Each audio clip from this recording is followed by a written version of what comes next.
నాని, అల్లరి నరేష్ మధ్య మంచి రిలేషన్ ఉందన్న సంగతి తెలిసిందే.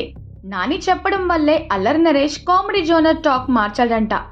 ఎప్పుడు అదే కామెడీ జోనర్ ఎందుకు, కాస్త ట్రాక్ మార్చు అని ఇచ్చిన సలహాతోనే అల్లరి నరేష్ కొత్తగా ట్రై చేస్తున్నాడు. కానీ నేను ఈ ట్రైలర్ను అలా కూర్చుని చూస్తుంటే వాడి కామెడీ టైమింగ్ను ఎంత మిస్ అయ్యానో నాకు అర్థమైంది అంటూ నాని అన్నాడు. ఇకపై ఆల్టర్నేట్గా ఓ కామెడీ సినిమా చేయమని స్టేజ్ మీద నుంచే అల్లరి నరేష్ని నాని రిక్వెస్ట్ చేశాడు. ఈ ఈవెంట్లో నాని మాట్లాడుతూ, అల్లరి నరేష్ ఎప్పుడూ కూడా నన్ను ఇలా సినిమా ప్రమోషన్స్కి పిలవలేదు. ఈ మూవీకి పిలిచాడంటే అది అతడిని మనసుకు బాగా నచ్చిందని. ఈ మూవీకి ఈవీవి గారి ఆశీస్సులు కూడా ఉంటాయి. ట్రైలర్ చూస్తే చాలా ఫ్రెష్గా అనిపించింది. వినోదభరితంగా ఉంది.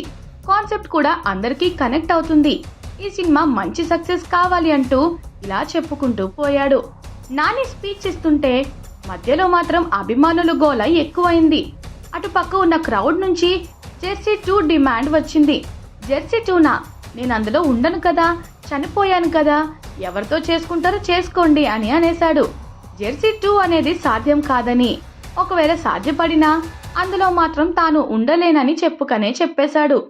ఇక నాని తన హైట్ మీద తానే జోకులు వేసుకున్నాడు. ఫరియా దగ్గరకు వచ్చి మాట్లాడితే టెన్షన్ వస్తుంది. దూరం నుంచే ఆమెకు హాయ్ చెప్పా. ఫరియా నరేష్ మధ్యలో నేనుండే వారిద్దరి క్లోజప్ ఫోటో తీస్తే నేను అందులో ఉండను. ఆ విషయం నాకు తెలుసు అంటూ నాని ఫన్నీగా స్పీచ్ ఇచ్చేశాడు.